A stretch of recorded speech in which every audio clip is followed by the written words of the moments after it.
Përshëndetje, mirë se erdhët në përballjen e telegrafi.com. Unë jam Muhamet Hajrullah.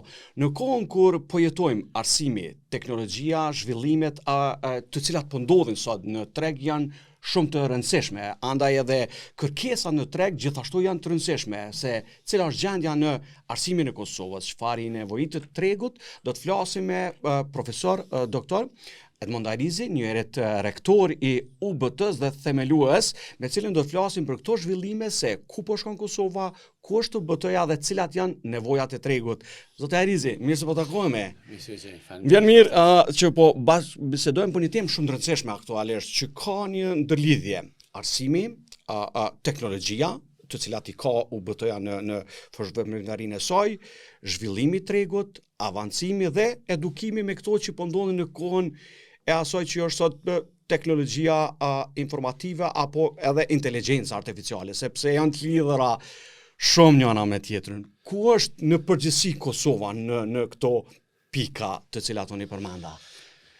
Po tash, Mamet, jemi në një fazë goxha interesante të njerëzimit, për shkak se njerëzimi ka zhvillu teknologji të ndryshme, ka zhvillu komponentet të cilat janë ndoshta mbi nivelin e kapaciteteve njerëzore individuale, sepse kërkojmë gjitha njerëzimi kërkon më shumë, kërkon me ditë më shumë, kërkon një qas dukurive të panjohura më shumë, po edhe vetë zhvillimin, ti e përmende zhvillimin botëror, ne kemi nevojë që për të zhvilluar, kërkon zhvillim, kërkon çësje ndryshe kështu më radhë. Ky kërkesë për zhvillim, për rritje të cilësisë jetës, kërkesa dhe kurioziteti për njohje të reja, kanë bërë që ne kemi rrinë në fazë mjaft interesante, e cila fatmirësisht është e mirë si teknologji, është e qasshme për shumicën e njerëzve të botës, është më e lirë, më thonë mund ta përjeton çdo talent, çdo njeri që ka dëshirë. Kjo vlen edhe për Kosovën këtu. Mi për në anën tjetër mund të ketë edhe elemente teme qasje që mund ndikojnë në konceptet, formatin, në mënyrën e tjeturit njeriut, edhe kjo natyrisht influencon edhe Kosovën, sidomos vendet e vogla kanë mundësi që të përballen me ndryshime të shpejta e cilat mund të kenë pasoja mandej në formatin që ne nuk mund të zhvillohemi mjaftueshëm. Në anën tjetër, vendet e vogla kanë një aftësi që mund të nuk kanë dinasë. Mund të lëvizin më shpejt ose të përshtaten tregut realisht. Dhe kërkesa është që në Kosovë ne të jemi sa më shpejt, të ndërlidhemi me trendet, me zhvillimet, me transformimet e reja në mënyrë që ne mos të vonohemi. Në momentin që jemi, atëherë valja e zhvillimit, transformimit na merr dhe neve, vazhdojmë dhe jemi pjesë përbërëse e ndryshimeve. Dhe në këtë rast unë mendoj që ne po punojmë në atë drejtim që të jemi pjesë e zhvillimeve, të jemi pjesë që mos kemi themi vonesa kohore apo mos zhvillim në të ardhmen. Absolutisht. E nisa qëllimisht shtu me një respektiv pak më gjatë, po du në disa tema mundal ku e ka dhe ekspertizën UBT. Po arsimi në përgjithësi në Kosovë, sepse ju jeni edhe ekspert i fushës, pra dhe një institucion të rëndësishëm në Kosovë. Kërkesat edhe të tregut, tash jemi në kohën kur për shembull edhe vojza em, edhe vojzat fëmijët e kolegëve të mi, është ai riorientimi në karrierë, shpeshherë nuk e din cilat janë drejtimet të së ardhmes, sepse sot është pak problem edhe mi riorientu edhe tregun, kërkesat, po kërkesat edhe të Kosovës të cilat i ka. So UBT-ja është duke i përmbush këto kërkesa dhe duke pa lëvizshmërinë edhe të kërkesave tregut, por me qenë sa ma konkurrues dhe interesant edhe për studentët, edhe për të ardhmen, edhe për ata që dohen me armë ndjek studimet. Besoj, Mamet, që ne kemi punuar vazhdimisht në lidhje me trendet e sarmes. Fati ka qëllu që edhe unë vetë kom qenë pjesë e teknologjisë, se jam edhe teknologjia ka evolu shumë. Pra në unë ma letë sot në intervjisën. Në 2000-ën e kështë më radhë, dhe në këtë rast, gjithëherë kemi pas nuhatje, edhe kemi pas ndërlidhje me çka po vjen, çka ka me ardh. Natyrisht kemi qenë pak edhe si parashikues kuptimin se jemi marrë edhe me studime, jemi marrë edhe me lëvizje shumë, ne kemi lëvizje për tonë botën, për të përcjell trendet, jo vetëm të edukimit, po edhe të industrisë, edhe zhvillimit ekonomik, edhe ndërmarrësisë, edhe të inovacionit, edhe teknologjisë, edhe shkencës. Dhe mbi bazën e saj, ne natyrisht kujdesemi që të krijojmë një përgatitje, një parashikim se çka vjen në të ardhmen. E ardhmja është mjaft interesante, sidomos në vitet e ardhme, sepse një ndërhyrje apo një ndërlidhje më e madhe e inteligjencës artificiale tani në botë krijon një transformim të ri, një qasje të re, një vëllim të ri, një kompetenca të reja të cilat ne në gjithë botën na nevojitet në 3-4 vite të ardhme të kemi edhe për ata që punojnë të kenë një, siç i thojnë anglezët, një reskilling, domethënë një aftësi tjetër, po edhe një upskilling, një ngritje sepse e tillë është koha, sepse përndryshe mbetesh pa punë, mbetesh keq edhe nuk mundesh të ndërlidhesh. Dhe në këtë pikë është shumë e rëndësishme me shiqur se cilat janë profilet apo cilat duhet të studiohen apo duhet të janë më të rëndësishme. Nga përvoja ime, mesazhi im që vjen shumë nga këndvështrimi që ne kemi zhvilluar dikon 150 fusha tjetër, domethënë pak a shumë e atakojmë çdo fushë të jetës të cilën e dikush duhet ta ketë si profesion. Konkluzioni konfirmimi është përmbajtja profesionale, kompetenca në fushën që ti e don, edhe e don domethënë, dhe ndërlidh me kompetencat e të sotshmes, është padyshim një siguri e madhe e individit që të ketë një karrierë të suksesshme. Domethënë unë kisha sugjeruar që të rinjtë marrin profesionin që e dojnë, sepse unë mendoj që çdo profesion është i nevojshëm. Është shumë i nevojshëm, është i kërkuar edhe në Kosovë, mi po jo me mesatare të ulët, jo vetëm me diplomë, jo vetëm me nivel, po me një lloj performance të lartë, sepse kërkesa është shpejtësia, performanca e lartë në kompetencat që ti kërkon, atëherë fusha është e palimitume. Një punë që mendoj të rritë e kanë pak a shumë si pozitive është se ka një rritje ekonomike botërore, ka edhe këtu një rritje dhe kërkohet më shumë staf, më shumë njerëz, ose kërkohet themi më shumë produktivitet. Të marrë parasysh se popullata botërore po zvoglohet, nuk është ka rritet, atëherë këtë produktivitet duhet me mbush me diçka. Duhet me rrit me njerëz nuk mujmë, se nuk kemi njerëz, atëherë duhet me mbush me teknologji. Duhet me mbush me pjesën e teknologjisë dhe në këtë rast ndërlidhja e teknologjisë në çfarë do fushë që je të nevojitet për të arritur produktivitetin human, në këtë mënyrë rrit edhe rritjen ekonomike, e zhvillon rritjen ekonomike. Dhe këtu është ajo mesazhi për të rritë që okay, ne duhet vendosim teknologjinë, mindsetin e inovacionit gjithkohë gjithka dhe përdorimin e saj. Dhe nuk është e mjaftueshme vetvetiu pa e pas edhe një fushë infrastrukturën pjesë. Ajo është si infrastruktura, ajo është si vegël shtesë. Mirë, po nuk teknologjia në vetvete, vetëm si teknologji nuk është e mjaftueshme.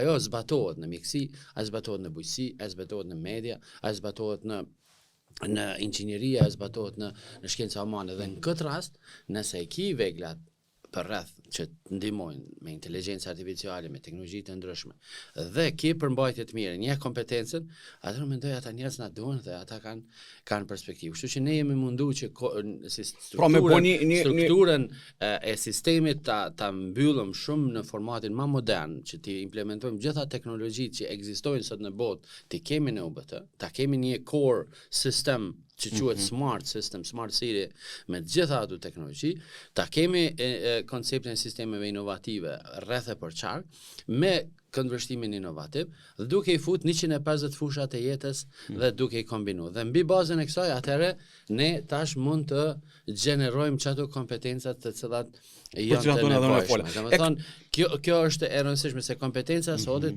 domethënë është kompetencë që lidhet me teknologjinë, është kompetenca themi ngushtë profesionale që është, po është shumë e rëndësishme edhe sjellja personale gjeneratave, sepse ti e din gjeneratat janë një lloj konfliktin mes vete. Absolutisht. Nuk është më konfliktin mes nacioneve, po është konfliktin mes gjeneratave. Do thotë një gjenerat thot gjenerata jote me gjeneratën time. Do të thonë ky është momenti global dhe në këtë rrugtim ti si sistem edukativ duhet të përballesh që transformimet e mindsetit që ki me gjeneratën e re të përshtaten dhe të gjesh rrugtime të caktume, metoda, didaktik, pedagogji, vegla, teknologji në mënyrë që një koherencë, një gjithëpërfshirje, një gjithëpërfshirje, një adaptim në mënyrë që të kesh mundësi këtu do është mundal rrethanave të reja. Për ndryshe, ti e din që ka mandej një lloj hapësire, një lloj mos përfshirje të mirëfillt dhe ne e kemi një ndjenjë kështu gjenerale që edukimi nuk është ka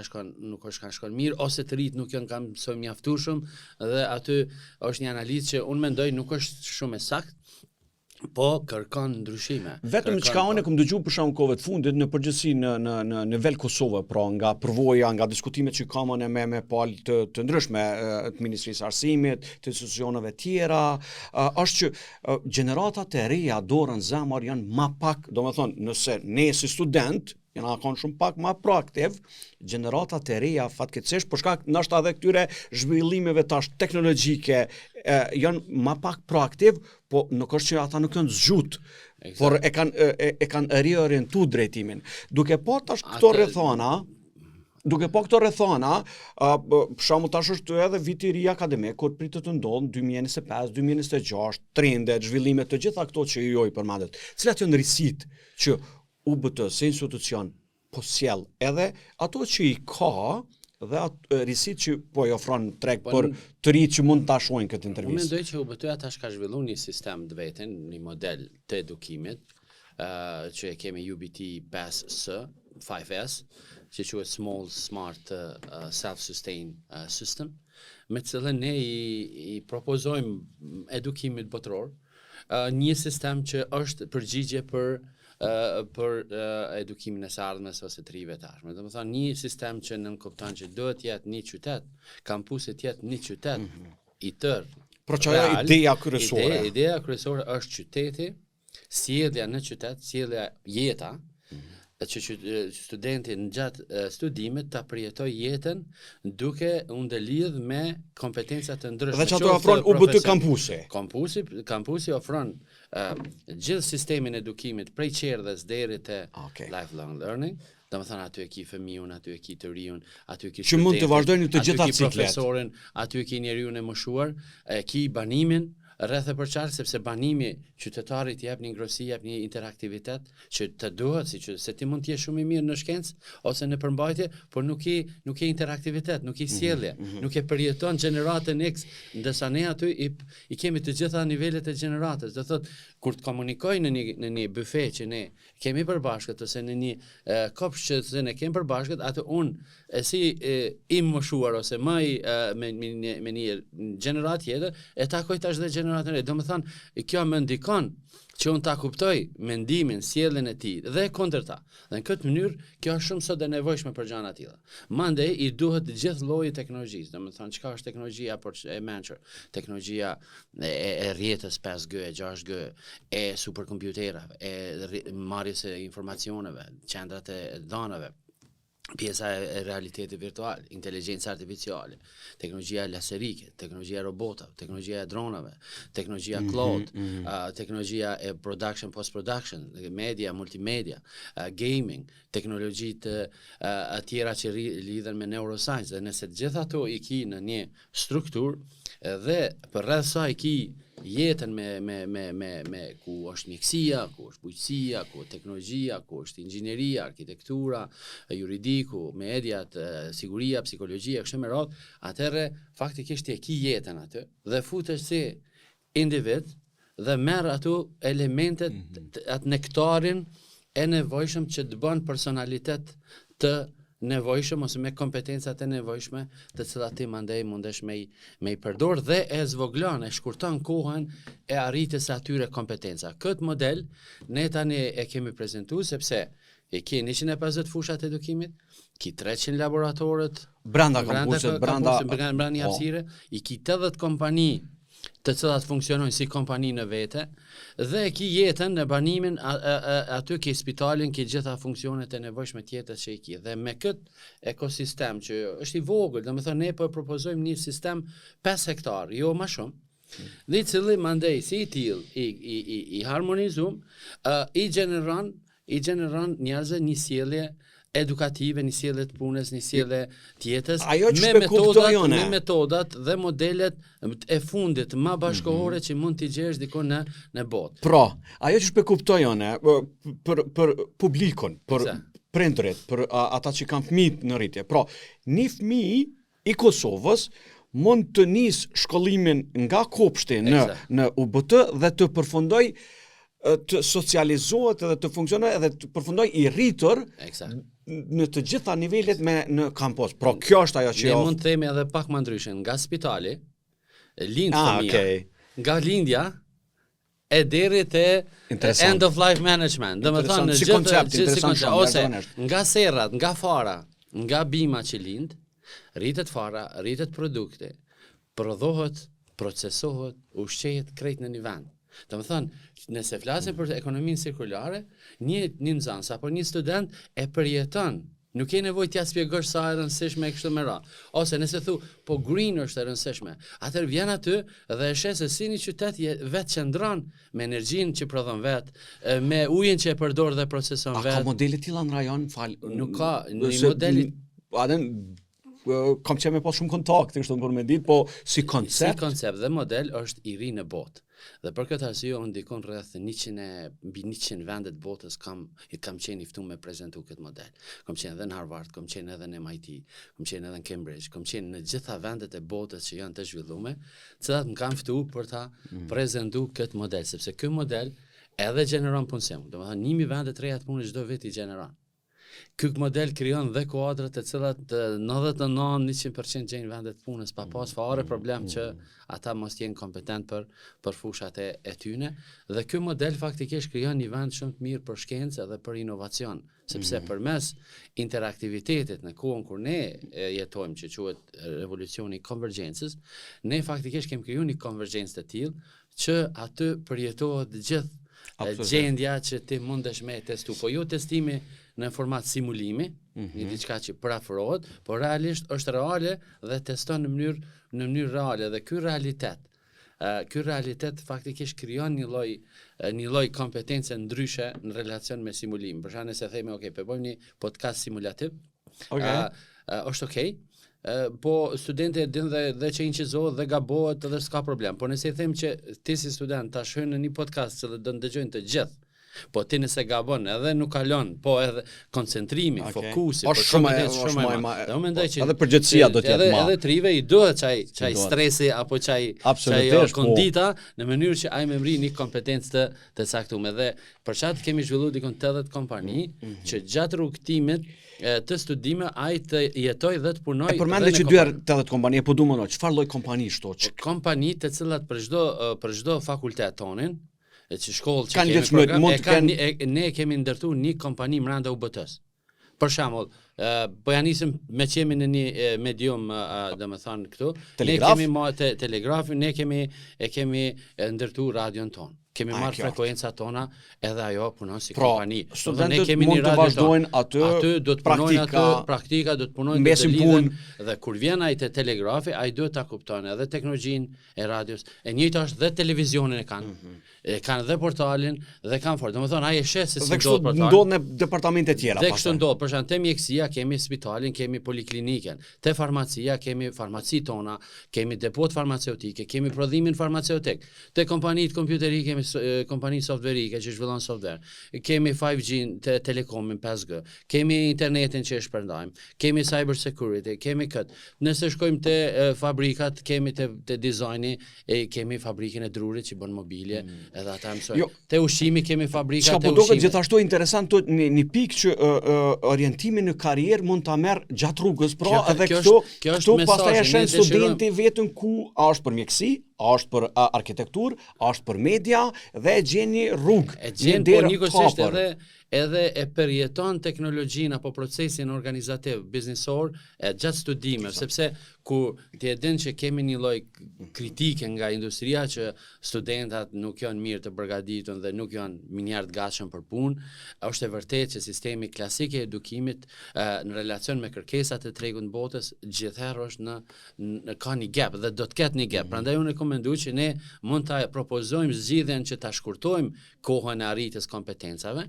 E kjo shkurtesë bëhet kur sjellja e industrisë fillon gjatë studimeve dhe njëkohësisht jo vetëm e industrisë po edhe jetës, sepse këtu dallime nuk mjafton që një student përgatitet vetëm në aspektin industrial, po edhe human dhe social, sepse ardhmja do të jetë shumë sfiduese në aspektin se si përjetohet pjesa sociale. Për shkak që koha na shkoi shumë interesant shpejt, e posh e nisa qëllimisht te ekosistemi, te kërkesat, te zhvillimi, te koncepti, çfarë ofron UBT-ja si institucion, po du mundohet 2-3 çështje të fundit, 2-3 pyetje të fundit për me përmbyll me pjesën e parë. Sepse ardhmja është jashtëzakonisht interesant. Ajo çfarë ne po shohim në arsimin në Kosovë në përgjithësi, këtu po du të pyetja e parafundit, është çka po mungon në këtë ekosistemin arsimor, se gjithmonë ne kemi kritika për me zhvillu, pra kritikat konstruktive i ndihmojnë shoqënisë në çdo fushë, në media duhet me pas kritika konstruktive, në arsim, në shëndetësi, ne do kem, po flas në nivel Kosove, ku na duhet me u fokusu pak më shumë si shtet, edhe si shoqëri për me avancu, dhe kësaj pja shtoj ku e sheni ju UBT në 2030, sepse është interesant ky koncepti i zhvillimit, pra përshtatja në treg, zhvillimi, koncepti, po duhet me mendu edhe gjithashtu çka do ndodh, po vjen inteligjenca artificiale e cila në momente caktuar po na lën out prej këtyre gjënave. Po ne po I japim njerëzimit një lloj shpresë që në momentin ku ne po e përdorim inteligjencën artificiale, ne vetëm mund të arrisim kreativitetin human, edhe ne do të arrisim produktivitetin human. Domethënë, inteligjenca artificiale nuk është është e nevojshme, ne po dojmë ja shpjegu dhe po e shpjegoj edhe këtu që është e nevojshme nëse dojmë me urrit dhe mu zhvillu. Përndryshe kthehemi nga pasiviteti, kur s'ka zhvillim, s'ka punë, s'ka shitje, s'ka kërkesa e kështu me radhë. Dhe nëse vim te pozicionet e tilla mund të kemi problem. Kështu që për momentin inteligjenca artificiale është një vegël më efektive, më shpejt, më analitike, më mençur, e cila faktikisht të ndihmon për të zgjedh edhe për të kryer punët e tua, të cilat I ke kryer ndoshta me një jo eficiencë, për shembull, po të kërkoj një thonje të një profesorit ose një shkrimtarit të dash të ulëmtoj bibliotekën në mënyrë fizike, ta gjej librin, ta gjej faqen, ta nënvizoj. Po pse? Gjithë ajo nuk ka vlerë për mua, se vlera ime ka qenë me ditë çka ka thonë ex profesori ose ex shkrimtari. Në këtë rast, inteligjenca artificiale kur e ka të digitalizuar strukturën, ma sjell të gatshme dhe ajo kohë që unë e kam pas më herët, më shkurtohet për veprime tjera, qoftë për kohë të lirë apo qoftë për produktivitet tjetër. Kështu që në këtë pikë, për këtë arsye UBT-ja është shumë aktive te inteligjenca artificiale. Ne kemi dikon rreth 15 aplikacione që I kemi zhvilluar me inteligjencë artificiale. Ne tash kemi punuar aplikacione. Kjo është ajo përgjigja te 2030, çka prit? Pikërisht ne kemi, po duhet të thonë që tani ne jemi me inteligjencë, nuk jemi duke e prit 2030-ën, po jemi duke e zhvilluar në mënyrë intensive përdorimin e inteligjencës artificiale dhe zhvillimin e saj. Ne nuk jemi vetëm përdorues. Kjo është shumë e rëndësishme për Kosovën dhe për neve dhe për qytetarët ta kuptojnë se në Kosovë zhvillohen inteligjenca artificiale, zhvillohen produkte të inteligjencës artificiale. Ne për shembull kemi bërë sisteme që e masim shëndetin përmes zërit duke zhvilluar një inteligjencë artificiale. Ne identifikojmë sëmundjet e caktuara qelizore e kemi zhvilluar me inteligjencë artificiale. Ne parandalojmë rreziqet e zjarrit me inteligjencë artificiale. Ne automatizojmë struktura me inteligjencë artificiale. Ne përkthejmë gegnishtën në anglisht me inteligjencë artificiale. Domethënë këtu aplikacione kemi jo gjuhën standarde. Jo gjuhën, se gjuha standarde theme ekziston, po gegnishtja thonit e tona, është shumë domethënëse që ne kemi zhvilluar, ose pjesën e ushqyeshmërisë, nutricionit. Do thotë kemi dikon 10 aplikacione që bëjmë, po një prej aplikacione më të rëndësishme me të cilën ne jemi kështu si garantës themi ose si lider në botë, është krijimi I profesorit dhe studentit me bazë në AI. Një generative AI students ose professor ose teacher ose trainer me cilën ti e ke 24 orë thyje për 7 një profesor të cilët ti drejtohesh edhe me cilën ti mund të komunikosh dhe mund të merresh vlerësime, feedback po edhe mësim nga ai. Kjo është nuk e eliminon profesorin, por e ndihmon profesorin sepse profesori I caktuar nuk ka kohë sikur ka. Kështu që në 2030-ën ne jemi duke vazhdu të jemi the smartest university 4.0. Pra që ajo është fokusi. Ne momentalisht kemi marrë çmimet më të mëdha në botë për çet punë. jemi ranku në botë për çeto në më të mirët në botë. Dhe në kuadër jemi hyrë në 50 universitete më të mira, jemi në vendin e 6 në botë, jemi hyrë në tjetër në 26 për inteligjencë artificiale. Domethënë momentalisht jemi kështu lider të këtyre gjanave në botë dhe gjithë partneritetet që i zhvillojmë sot në botë me gjitha universitetet në botë, me renomë, i bojmë për shkak pozicionit tonë që kemi në qëta që quhet smart and self-sustain system, dhe kjo do të jetë pozicioni jonë. Në këtë pozicion ne kemi filluar tash këtë model ta bartëm edhe në vende të tjera. Kemi hapur UBT në Londër, kemi hapur UBT në Vjenë, kemi hapur UBT në versione të tjera, dhe çka është shumë e rëndësishme që sistemi i një qyteti të mençur është ftuar ose po kërkohet që të vendoset edhe te udhëhesa të ndryshme në botë, të cilat me që janë në miniaturat e veta, duhet ta krijojnë një ekosistem të tillë siç ka kriju UBT-ja, me cilën ato mund ta krijojnë një produktivitet, një efikasitet, një jetë ma tillë. Dhe jem duke punuar me disa qendra shumë të mëdha botërore, të cilat kanë kërkuar që ky model të implementohet dhe jemi duke bë marrëveshje. Domethënë 2030 do të na besoj do të konfirmohet edhe më mirë modeli jon, dhe mbi bazën saj ne tani kemi kërkesa shumë që të kemi studentë ndërkombëtar, të cilat kanë filluar të vinë. Pra, kjo është qëllimi. Edhe nga Evropa, edhe nga Shtetet e Bashkuara, po edhe nga Azia edhe nga Afrika, dhe shpresojmë që qendra nukleuese inovative e edukimit të mbetet Kosova edhe të mbetet UBT. Dhe po shpresoj që edhe sistemi në përgjithësi i Kosovës, sistemi le të themi për funksionim të universiteteve të tilla, institucioneve të tilla të arsimit, po shkon drejt një rregullimi, sepse dorën zamë kemi pas edhe kritika gjatë këtyre viteve kuptimin institucional, domethënë shteti, perspektiva e shtetit për edukimin, për shtatshmëria, sa po mundet Kosova më përshtat si tregut global. Kjo është një kompleksitet i dijes, kompleksitet i vendimarrjes, modelim kompleks, nuk është i lehtë, dhe nuk është edhe gjithëherë lehtë institucionet publike të bëhet ky themi art i modelimit komponenteve më mbledh së bashku. Mirë po, një prej pasioneve të mia, dëshirave të mia, ëndrave të mia është që unë të bëj një model, të konfirmohet se ja vlen, edhe të bëj një presion themi që të bartet te publike, të bartet. Nëse unë këmë bëj një qytet mençur, çaj qytet i mençur me çato karakteristika pozitive të bartet të qytetit Prishtinës, të bartet të qytetit të Kosovës. Shkolla, modeli jonë të bartet është te shkolla, sepse shpesh nuk kuptohen, shpesh nuk përjetohen, nuk takohen dhe nuk besohen. Dhe tash nuk kemi nevojë për mosbesueshmëri, sepse veç ekzistojnë faktet, ekzistojnë shifrat, ekzistojnë studimet, publikimet shkencore botërore që kanë ardhur, kemi pas edhe student nga Harvardi që kanë publikuar për modelin ton.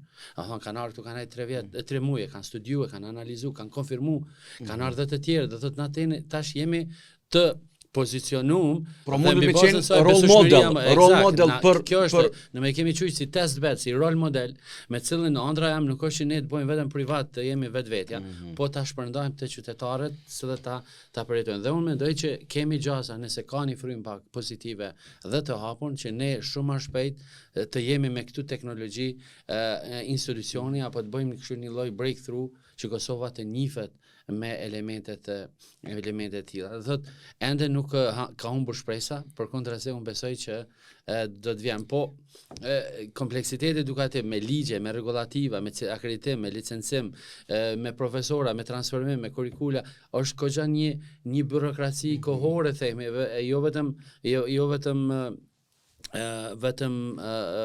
vetëm njerëzore, dhe dyta shpesh mendoj që është bërë edhe pak eksperiment shumë në Kosovë, kuptimin që ka filluar një reformë, ka ardhur dikush ka bërë dhe faktikisht u bën një farë miksimi ku mësimdhënësi nuk bazohet në një strukturë, në një sistem, dhe kompetenca e tij shpesh nuk ka qenë e duhur. E njëjta është edhe me menaxhimin e shkollave, e njëjta është edhe me strategjitë apo konceptet të cilat na kanë lënë në formate të tjera të jo ndoshta as sa kemi dëshirë dhe mundemi zhvillu. Profesor Edmond Arizun, e di që na kemi shumë mundësi me fol për shumë tema të ndryshme, që do të kemi mundësi gjithashtu me një podcast special ku do flasim pak për aspektin edhe personal edhe profesional të ardhur deri sot ku jeni në krye të këtij institucioni, por ne sot do fokusum të UBT-ja, të ardhmja, të konceptit, të zhvillimit dhe çana pret koha.